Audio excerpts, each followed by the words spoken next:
13 तारीख को मतदान होगा।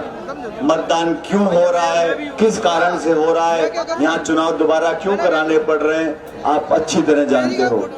जीतू पटवारी जी, पूरी कांग्रेस पार्टी, सारे विधायक, हमारे सांसद अशोक जी, सारे के सारे यहाँ पर आपसे आवेदन करने के लिए आज इकट्ठा हुए हैं कि इस चुनाव में भोपाल में जो सरकार बैठी है वो तो बदलेगी नहीं, लेकिन जो 1 साल से वादा खिलाफी हुई है, जो किसानों के साथ वादा कर मुकर गए हैं, जो नौजवानों को बेरोजगारी के अंधकार में धकेल रहे हैं, जो माफिया का राज भोपाल में फैल गया, पूरे प्रदेश में फैल गया, उन लोगों की आंख खोलने के लिए और राजनीति में तराजू बराबर रखना चाहिए।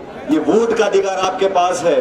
13 तारीख को जब मतदान होगा, हम सब आपसे निवेदन करने आए हैं। मुकेश जी चुनाव लड़ रहे हैं और आपके भरोसे पर चुनाव लड़ रहे हैं और आप लोगों से आवेदन करने आया हूं, ये हाथ का निशान है, तो बटन दबाएं और मुकेश जी को विधानसभा भेजो और 4 साल तक आपकी सेवा करेंगे, मैं आपको आश्वासन देता हूं।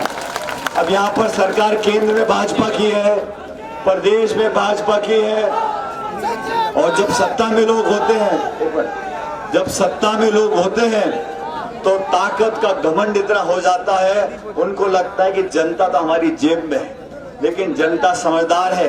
हमारे काश्तकार, हमारे दलित, आदिवासी, पिछड़े, अगड़े, नौजवान, माताएं, बहनें अपने अधिकार को जानते हैं। इस सरकार की आंख खोलने के लिए, इनको आईना दिखाने के लिए, जवाबदेही तय करने के लिए भारतीय जनता पार्टी की सरकार दिल्ली में जरूर बन गई, लेकिन पिछले दिनों में उनको जवाब देना पड़ा।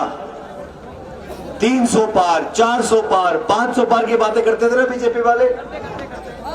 जनता ने क्या किया, 240 पे लटका दिया, बाल बाल बच गए। थोड़ा बहुत ऊपर नीचे होता तो हो गया था काम, लेकिन राहुल गांधी जी नेता प्रतिपक्ष बन गए और उन्होंने संविधान के साथ एक विश्वास पैदा करने की कोशिश की जनता के अंदर कि संविधान की मूल भावना से खिलवाड़ नहीं होगा।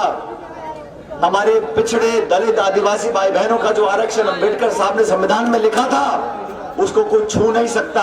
और धन्य देश की जनता, जो लोग भगवान राम के नाम पर वोट मांगते हैं, गौ माता के नाम पर वोट मांगते हैं, उन्हें खाद, बिजली, बीज, पानी, शिक्षा, चिकित्सा, सड़क, इनसे कोई मतलब नहीं है।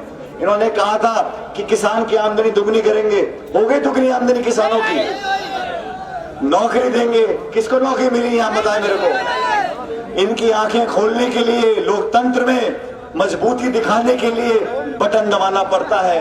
और आपने जो स्वागत किया, सम्मान दिया, फूल बरसाए, इससे जीत नहीं होगी। जीत वोट की गिनती बटन दबाने से होती है। अगर बटन नहीं दबा तो जीत नहीं होगी। अब ये हमारा भाई छोटा ये खड़ा है, और सुनो, ये भी इस बात को जानते हैं, मुकेश भी इस बात को जानता है। अरे बाबा, अरे मेरा वैसे गला खराब है यार, सुन ले। मुकेश जी इस बात को जानते हैं, अगर हार जीत होगी तो आप लोग कराओगे, ये जीत के जाएंगे, आपके सेवक बनकर काम करेंगे, नहीं तो मैं खड़ा उनके कान पकड़ने के लिए। तो आप लोगों से निवेदन है मेरा, ये मेरा भाई आज चुनाव लड़ रहा है और ये जीतने जा रहे हैं, लेकिन आप इस जीत में आहुति डालोगे तो जीत का श्रेय भी जनता आपको जाएगा। अब आप मुझे बताओ, दोनों हाथ खड़े करके, कि इनको जिताओगे कि नहीं जिताओगे? आपने हाथ खड़ा कर दिया, आप वोट डालो, सारे के सारे 36 कौम के लोग, चारों धर्म के लोग, बुजुर्ग और नौजवान, इस मुकेश को वोट दोगे तो मैं इसका हाथ खड़ा करूं। वोट दोगे? हाथ खड़ा कर दूं? हाथ खड़ा कर दूं? पक्की बात है।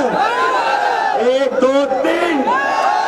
और आप सबसे निवेदन, हाथ का बटन दबाकर कांग्रेस पार्टी को जिताओ, राहुल गांधी के हाथ मजबूत करो, मेरे हाथों को मजबूत करो। हमारा राजस्थान दूर नहीं है, हमारा राजस्थान और आप लोगों का हमारा रोटी बेटी का रिश्ता है। आप यहाँ जिताकर भेजो, 4 साल बाद राजस्थान में कांग्रेस सरकार बना के देंगे आप लोगों को। आप लोगों का बहुत बहुत धन्यवाद, आप लोग खुश रहो, बहुत बहुत शुक्रिया। राम राम साहब।